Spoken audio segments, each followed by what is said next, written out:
बोलिए सद्गुरुदेव की जय। पूजनीय संत समाज, सम्माननीय भक्त सज्जनों, भक्तिमयी माताओं बहनों, काफ़ी दिनों के बाद यहाँ आकर के आप लोगों के बीच पुराने मित्रों से मिल करके मन को बड़ी प्रसन्नता हुई। गुरुदेव जी के साथ यहाँ आते रहे, यहाँ आश्रम में आना होता था, आप लोगों के घर आना होता था, सब लोग मिलते थे, बहुत अच्छा लगता था। और वही मौका, गुरुदेव जी तो नहीं हैं लेकिन उनकी यादें और उनकी वो स्मृतियाँ हैं, आप लोग हैं और वो जगह में फिर आते हैं तो पुरानी स्मृतियाँ ताज़ा हो जाती हैं, अच्छा लगता है। गुरुजनों संतों के स्मरण में जो अच्छी घटनाएं घटती हैं वो पुनः जब सामने आती हैं घटनाएं यादों में, तो मन को बड़ी प्रसन्नता मिलती है। तो अच्छा है महापुरुषों की याद करके हमारे जीवन प्रसन्नता, सद्कर्म और साधना में बीते, यही तो जीवन का लाभ है। और क्या है, देखो जो हम सोचते हैं, जो करते हैं वही हमारा है। और अच्छा सोचते हैं, अच्छा करते हैं तो इसमें अच्छाई है, सुख शांति है, प्रसन्नता है।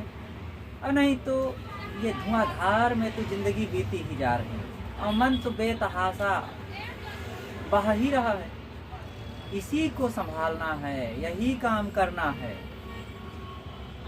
अगर इसी मन को संभाल करके जीवन जिया जाए और कर्मों में पवित्रता लाया जाए तो फिर जिंदगी बहुत फिर बेशकीमती बन जाएगी।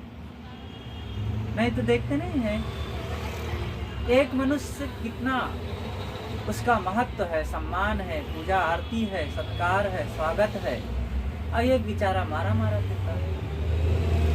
मनुष्य मनुष्य में अंतर, कोई हीरा कोई कंकर। इसलिए ये हमारे हाथ में अपने जीवन को मूल्यवान बनाना। मूल्यवान बनाने का मतलब ये नहीं है कि कितना कीमती कपड़े हैं, कितना कीमती घर है, कितने कीमती मोबाइल है, कितनी कीमती गाड़ी है, और भी चीज़ें उसके कितना कीमती, ये मूल्यवान का मतलब नहीं। औरंगजेब ने एक बार अपने एक मंत्री से पूछा जो साथ में रहता था, उसने कहा कि मेरी क्या कीमत होगी? कहा हुजूर आपकी क्या कीमत होगी? आपकी 200 दिनार होगी कीमत। कहा अरे यार इतना तो मेरी कोट है। कहा हुजूर कोटे की तो कीमत है, आपकी क्या कीमत है? आप इतना हिंसा हत्या करते हैं, लोगों को मारते काटते हैं, सताते हैं, आपकी क्या कीमत है? कि कोटे की तो कीमत है जो आप पहने हैं। बस ऐसे ही है, हम कीमत अपनी कुछ बढ़ावें और हमारी कीमत हमारे कर्मों से, हमारे सदाचार और संयम से है। कितना हम निश्चिंत बनते, कितना प्रसन्न बनते और कितना हम लोगों के काम आते हैं। पराया दर्द अपनावे उसे भगवान कहते हैं, सतावे जो गरीबों को उसे शैतान कहते हैं, पराया दर्द अपनावे उसे भगवान कहते हैं। एक बार एक भक्त के यहाँ एक संत गए। संत बड़े योग्य थे, अच्छे संत, रहनी संपन्न संत थे। तो सत्संग हुआ शाम को और फिर कई भक्त लोग तैयार हुए, कहे गुरुदेव अब आप अपनी शरण में हमें लगा दीजिए, हमें दीक्षा दे करके अपना बना लीजिए। हमारा जो पूर्व का जीवन था अब तक का बहुत बीत गया। हमने परमार्थ में, कल्याण में और संयम सदाचार में, सेवा परोपकार में अपने जीवन को ना लगाया और बस कमाते खाते यूं ही जिंदगी बीतती रही। कृपा करके अब आप हमें अपनी शरण में लगाइए और हमारा भी कल्याण कीजिए। संत ने कहा कि ठीक है, जो कहते हो वह भी होगा, लेकिन अभी और थोड़ा प्रतीक्षा करो, क्योंकि जो अच्छे संत होते हैं वे चट मंगनी पट विवाह नहीं करते, वो कसौटी करते हैं। पहले खूब मजबूत बने, खान पान में, रहन सहन में, आचार विचार में, और सिद्धांतों को समझें और अपने को हर प्रकार से खरा बनावें, तब फिर साधना भजन और भक्ति में लगे तो ठीक है। तो उन्होंने कहा कि ठीक है, मैं समय से जरूर लगाऊंगा आप लोगों को परमार्थ पथ में, और वो आशीर्वाद दूंगा, लेकिन मेरी एक शर्त है, उसको पालन करो, फिर ये काम भी हो जाएगा। महाराज क्या शर्त है? संत ने कहा कि देखो, मेरे कुछ बीज हैं, ये बीज इसको लो और इसको सुरक्षित रखना, और जो सुरक्षित रखेगा मैं फिर आऊँगा और फिर मुझे उसको देगा तो मैं उसको दीक्षा दूंगा। तो कई लोग थे, 4-5 लोग थे, सबको महाराज जी ने एक एक मुट्ठी चने का बीज दिया, थोड़ा 30-40 दाना। तो एक एक मुट्ठी जब चने का बीज दिए और फिर महाराज जी चले गए। और महाराज जी अब 3 साल तक नहीं आए। अब इन लोग प्रतीक्षा में रहे, लेकिन कहे कि जब बीज हम वापस सुरक्षित देंगे तभी महाराज जी दीक्षा हम देंगे। तो बीज को बहुत सुरक्षित रखे। 3 साल बाद आए महाराज जी, लोगों ने फिर वही निवेदन किया। तो संत ने कहा कि मैंने जो कहा था बीज लाओ, और मैं बीज अपने देख लूंगा तब फिर दीक्षा दूंगा अवश्य। तो एक व्यक्ति था, वो दौड़ा हुआ गया और वो रखा था बहुत संभाल करके बीज को। क्या किया था, एक छोटे से कपड़े में गांठ लगा करके उसको एक लोहे की पिटारी में भर दिया था, और उस पिटारी को बक्से में भर करके कमरे में रखा था। और 3 साल सोचा कि ताला लगा है, सुरक्षित है, उसमें कुछ होना नहीं है। 3 साल के बाद वो खोला जब महाराज जी आए तो, और जब लाए सामने खोले तो उसमें धूल निकला, कुछ नहीं। संत ने कहा कि भाई तुमने मेरी शर्त को पूरी नहीं किया। दूसरा एक व्यक्ति था, वो भी संभाल कर तो रखा था, घुन तो नहीं लगे, कीड़े तो नहीं खाए थे, लेकिन संभाला तो था, किंतु ला के ज्यों का त्यों दाना दे दिया। महाराज जी ने कहा ठीक है। तीसरा एक व्यक्ति था, उसको जब कहा गया तो उन्होंने कहा महाराज आप खुद चले हमारे घर, और आपके जो दाने हैं वो सुरक्षित रखे हैं, आप देखें। महाराज जी गए, और गए तो देखे तो कमरे में वो बोरा का बोरा, करीब 20-25 बोरा चना रखा हुआ है। कहे महाराज ये सब आपके ही दाने हैं, मैंने तो इतना नहीं दिया था, तो बहुत ज़्यादा है, मैंने तो थोड़ा दिया था। नहीं महाराज वही है, आपने दिया था, मैं आया और उसको बो दिया खेत में, और 30-40-50 दाने थे, और खूब विरल अपने खेत में खूब बोया, और वो इतना ज़्यादा फैला कि एक एक पेड़ में 1-1 किलो चना हो गया। और इतना चना हो गया एक ही बार में कि 30-40 किलो हो गए। और उन सारे बीजों को दोबारा जब बोया तो कई क्विंटल हो गया, और फिर उन सारे बीजों को अपने बड़े प्लाट में बो दिया, बड़ी ज़मीन में। तो आज ये 30-35 बोरे हो गए, और ये सब आपके लिए। गुरुदेव ने कहा कि बेटा धन्यवाद, तुम हमारे बीजों की अच्छी सुरक्षा किए। ये तो उदाहरण हुआ। इसी प्रकार संत भी बीज देते हैं। गुरुदेव जी ने बीज आप लोगों को दिया, और उन बीजों को यूं ही मत रखे रहना, नहीं सड़ जाएंगे, उनको फैलाओ। कौन से बीज? ज्ञान के बीज, भक्ति के बीज, रहनी के बीज, संयम साधना के बीज, आत्मबोध के बीज। उन बीजों को अपने अपने जीवन में उपयोग करो, अपने अपने बच्चों को बताओ, अपने जीवन में उसका पालन करो, अपने सौभाग्य को समझो। ये सौभाग्य को नहीं समझा जाएगा तो जीवन यूं ही बीतता जाएगा, और आजकल में खत्म हो जाएगा। देखो बहुत से मित्र इसी में चले गए, और उनको आज हम खोजने जाएं तो भी नहीं मिलेंगे। तो भाई उन बीजों को संभालें। गुरुदेव ने जो काम किया है इतना बड़ा, और यहाँ इतनी बार आते रहे, आप लोग कितने प्रेम, उत्साह और भक्ति भाव के साथ लग करके सेवा करते थे, तो उसका लाभ मिलना चाहिए। और केवल आप लोगों तक ही वो लाभ न रहे, वो बीज हैं, वो बीज आप लोगों को तो लाभ मिलने चाहिए, बाल बच्चों को मिलना चाहिए, पीढ़ी दर पीढ़ी, सैकड़ों पीढ़ी तक चला जाए वो बीज, तो कितना गुरुदेव जी को संतोष होगा। अब आप लोगों को लाभ मिलेगा, बच्चे कितने सुखी बनेंगे। और नहीं देखते हैं जो इन बीजों से रहित हैं, जो गुरु संतों से दूर हैं, उनकी जिंदगी कैसे बीत रही। शराब, मांस और अंडा और लड़ाई झगड़े, कलह, गाली गलौज, हिंसा, हत्या, तू मैं देह भोग, संसार की भाग दौड़ में राग द्वेष करते हुए, छीना झपटी करते हुए और जिंदगी बिता रहे हैं, रोते रोते बिलक बिलक करके, अब मोह लोभ क्रोध काम में डूब करके और 4 दिन में फटफटा के मर जाते हैं। ये जिंदगी किस लिए मिली है भाई? ये जब बीजों को समझेंगे तब इसका मूल्य समझ में आएगा। ये जिंदगी मिली है कि दयावान बने, हमारे आसपास जो आवे उससे ऐसा मीठा बोलें कि वो भी खुश हो जाए, हमें प्रसन्नता मिल जाए, उसके दिल में भी भाव आ जाए हमारी सेवा के लिए और हमारी बात सुनने के लिए, हमारी हमसे मित्रता करने के लिए, हमारे विचार सुन करके अपने जीवन में अपनाने के लिए। ये बीज का लाभ है। कोई के पास हम बैठें और उसको ऐसा ज्ञान हम बता दें कि उसका जीवन पश्चिम से पूरब की ओर हो जाए, और वो हिंसक था, मांसाहारी था, शराबी था, अब उसके जीवन में लगे कि अरे ये कहाँ मैं बहा जा रहा था, कहाँ भटक रहा था, मुझे अब सदाचारी बन जाना चाहिए। वो बीज का लाभ है, गुरुदेव जी ने ये बीज दिया है।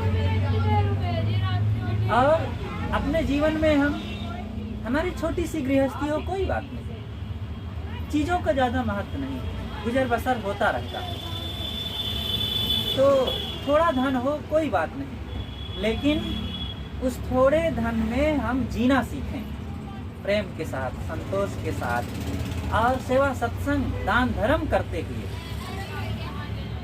और संतुष्ट हैं, प्रसन्न हैं। सदगुरु कबीर ने कहा, गोधन गज धन बाज धन और रतन धन खान, जब आवे संतोष धन सब धन समान। देखो आप लोगों का छोटा सा घर है और थोड़ी सी चीजें हैं, थोड़ी सी कमाई है, और इसी में सब नाचते गाते हैं, हंसते खेलते हैं, और इसी में भजन गीत बजते हैं, और संत गुरुजन आते हैं, सेवा हो जाती है, और बढ़िया सब प्रसन्न रहते हैं। कितना बढ़िया, यही है सच्चा धन। थोड़ा भी हो लेकिन सुखी रहो। एक बार गुरुदेव जी आश्रम में थे, अपने बरामदे में ही बैठे थे, तो शाम का समय था, और एक पक्षियों का झुंड सामने आया, उतरा, और बैठे बस दाना चुगने लगे सब। गुरुदेव जी देख रहे थे, मैं पास में था, कहा देखो ये पक्षी आए और एक झुंड उतरा और सब दाना चुग रहे हैं प्रेम से, ना कोई लड़ाई, ना कोई झगड़ा, ना कोई छोटा है ना कोई बड़ा है, ना कोई नीच है ना कोई नीच है, ना कोई धनी है ना कोई गरीब है, और सब चुग रहे हैं। इतने में एक साधु उधर से आए, फर्र से सब उड़ गए, उनको अपमान भी नहीं लगा कि देखो हम खा रहे थे और हमें डिस्टर्ब कर दिए, उड़ गए, हमें उड़ा दिए। ऐसे हमें जिंदगी जीना चाहिए, हंसते बोलते हुए सबके साथ मिलजुल करके, बिना छोटा और बड़ा बने, बिना अपमान और सम्मान का भाव लाए, संतोष की जिंदगी। ये बीजों का लाभ है, गुरुदेव जी ने जो बीज दिया तो इसका भरपूर लाभ मिलना चाहिए हमारे जीवन में। इसी प्रकार हम ऐसा जीवन जिए कि हम अपने आप में प्रसन्न रहें। आजकल में देखो ये शरीर तो बदल रहा है। आप जब पहली बार मिले थे तो ऐसे थोड़े थे, चमकते थे, सुंदर शरीर था, गोरे गोरे, और मस्त बैठ जाते थे, और बड़े भाव से ला करके गुरु जी के पास कुछ सामान धर देते थे, बंदगी करके। और जब आप लोगों की एक टीम पहुंचती थी और सब मिलते जुलते और सब हंसते, गुरु जी सबसे प्रेम से बात करते, पूछते समाचार, और सब लोग सेवा में लग जाते, कितना अच्छा लगता था। इलाहाबाद जाते थे और जब पहुंचते थे तो 30-35 लोग एक साथ, सब सुनते थे, जिधर निकल जाते सबकी नज़रें उधर ही लग जाती थी। अरे ये लोग कहाँ से आए, देखो भाई इतना बढ़िया, सब भाव प्रेम से, देखने में तो बड़े सादे ढंग से हैं लेकिन बहुत अच्छे हैं। ये बीजों कला, ये बढ़ना चाहिए। ये नहीं कि निमित्त को पा करके हमारे जीवन में भक्ति आ जाए और फिर ठंड हो जाए, ऐसे नहीं। भक्ति भाव भादो नदी सबे चली गहराए, सरिता सोई सराहिए जो जेठ मास ठहराए। उस नदी की विशेषता है जो जेठ में भी बहे, थोड़ा थोड़ा बहे लेकिन बहे, पानी रहे। भादों में तो सभी नदियाँ, छोटे छोटे नाले भी वो हर हरा के बहने लगते हैं। मतलब संत आ गए, भाव भजन खूब लोगों को देखे, बाजा गाजा बजने लगा और बहुत लोग आए, नाच सत्संग खूब हो रहा है। लेकिन वो देख करके तो बहुत लोग आ गए वहाँ, और उसमें तो बहुत लोग तैयार हो गए सत्संग सुनने के लिए और दीक्षा लेने के लिए। लेकिन प्रतिकूलताओं में भी जो अपने आप को अडिग बनाए रखे और भक्ति बरकरार रखे, सेवा सत्संग में लगा रहे, मन इंद्रियों में सद्भाव बना रहे, और परिवार में कोई कष्ट आ जाए तो भी घबराए ना। तो आना ही है, शरीर पर रोग लग सकता है, मौत आनी ही है, सबको आनी ही, कौन यहाँ सदा रहेगा। और संयोग वियोग होता ही रहता है। लेकिन इन विषम परिस्थितियों में भी हमारी भक्ति मजबूत रहे, बल्कि रोज रोज आगे बढ़े, वो उसमें निरंतर विकास हो, उत्साह हो, और हमारे शांति साधना संतोष में चार चांद लगते जाएं। तो ये बीजों का सदुपयोग है। तो मैंने एक उदाहरण के माध्यम से अपनी बातें शुरू किया कि गुरु जी आए और वो बीज दिए, लेकिन उन्होंने कहा था कि बेटा जो मेरे बीजों को सुरक्षित रखेगा उसको मैं अपनाऊंगा। सदगुरु कबीर ने यही कहा है, कहाँ कबीर सोई जन मेरा जो घर की रार ने बेरे। मेरा वह है जो अपने घर के कलह को मिटा दे। घर का कलह मतलब मन का कलह। परिवार में भी कलह नहीं होना चाहिए, लेकिन खास बात है हमारा घर हमारा दिल है, और दिल में जो हमारे द्वंद्व उठ रहे हैं, निरंतर कलह हो रहा है, विवाद हो रहा है, असंतोष का झगड़ा चल रहा है, उसको जो निर्वार ले वो मेरा शिष्य है। मेरा शिष्य वो नहीं है जो मुझे बहुत रुपया चढ़ा दे, मुझे फल चढ़ा दे, मुझे हाथ जोड़ ले और मुझसे दीक्षा ले। मेरा शिष्य वह है जो मेरी बातों को मान करके अपने जीवन को सुधारे। गुरुदेव जी ने यही किया है। और ऐसा नहीं कि वे केवल उनको मानते थे जो उनसे दीक्षा लेता हूँ, सबको प्यार। आप लोगों को खूब अनुभव है कि जो उनसे दीक्षित होते थे वो तो प्यार के पात्र होते ही थे। जो लोग दीक्षित नहीं थे, प्रेमी थे, आते थे बड़े प्रेम से, वैसा ही भाव वे रखते थे, वैसे ही सम्मान श्रेय और उनसे प्यार से बातें करते हुए उनको अपना मानते थे। एक बार इलाहाबाद में थे, एक नवयुवक आया, गुरुदेव जी ने मुझसे प्रसाद देने के लिए कहा, मैंने प्रसाद दिया। वो लड़का कुछ उदास था, आया, गुरु जी भाप गए कि इसके मन में क्या है। कहा बेटा क्यों उदास हो, बताओ अपनी बात। वो हिचक रहा था, कह नहीं पा रहा था। गुरुदेव जी ने कहा तुम निसंकोच कहो और जो कहना। तुम ये ना समझना कि राम पास में खड़े हैं तो ये मेरे प्यारे हैं, जैसे ये प्यारे हैं वैसे ही तुम प्यारे हो। वो भगत का लड़का था, दूर से आया था, लेकिन गुरुदेव जी ने कहा कि जैसे राम मेरे पास हरदम रहता है, ये मेरे लिए प्रिय है, वैसे ही तुम प्रिय हो। और तुम ऐसा कुछ ना सोचना, अपने मन की बात कहो और निर्भय बनो, प्रसन्न हो, घबराओ नहीं। ये संसार दुख द्वंद से भरा हुआ है, इसमें जो शांति साहस उत्साह प्रेम सहनशीलता की जिंदगी जीता है वही सुखी रहेगा। नहीं तो यहाँ सब तो रगड़े जा रहे हैं, क्या धनी क्या गरीब, क्या झोपड़ी वाले क्या महल वाले, और क्या शिक्षित क्या अशिक्षित, शहरी देहाती नर नारी, सब की यही दशा है। इसलिए भाई अपने अपने मन के दुखों को निकालने का काम करना चाहिए, और जो मन की पीड़ा को मिटाएगा उसी की मिटेगी नहीं, किसी की मिटने उठने वाली नहीं है। और वो मिटेगी तब जब गुरु संतों का सहारा लिया जाएगा। रहा सो ओट ही ओट। सतगुरु कबीर ने एक जगह कहा है कि तोंदी कारी ना भई, रहा सो ओट ही ओट। वो साधक धन्य है जो इतना सावधान होकर के रहा कि उसका उंगली का अग्रभाग, तोंदी कहते हैं उंगली के इस अग्रभाग को, आदमी जहाँ जाता है छू लेता है, ये क्या है, ये क्या है, ये क्या है। अब अक्सर पैर में भले ना लगे कालिक, और पेट में ना लगे, शरीर में ना लगे, चेहरे में ना लगे, हाथ में कालिक लग जाती, दाग लग जाता है। साहब कहते हैं कि उसके उंगली का अग्रभाग भी दागी ना हुआ, इतना सावधान रहा, तो रहा सो ओट ही ओट। इसी प्रकार हम सब लोग भी यहाँ संसार में बच बच करके रहने की जरूरत है। मनुष्यों के आकार में बाघ, भालू, भेड़िया बहुत हैं। ये दिल्ली जैसे महानगर में ये ना समझना कि आबाद है, ये जंगल भी है। इसमें ऐसे ऐसे शेर, चीते हैं कि चीर फाड़ के खा जाने वाले मिल जाएंगे। तो सब जगह, हर जगह की बात है। तो सावधानी पूर्वक भक्ति सत्संग करते हुए और संसार में व्यवहार करके अपनी तरफ सिमट करके जो जीना जानता है वही सुखी रहेगा, नहीं तो कोई सुखी उखी नहीं है। और घबराना नहीं है किसी को यहाँ की जीवन की तमाम विषम परिस्थितियों में, ये होता जाता रहेगा, संयोग वियोग होगा, दुख तकलीफ भी आएगी, बुढ़ापा भी आएगा, रोग व्याधि भी आएंगे, लेकिन इसी में वीर पुरुष दहाड़ते हुए आगे बढ़ेंगे, अपना काम करेंगे, रुकना थोड़े।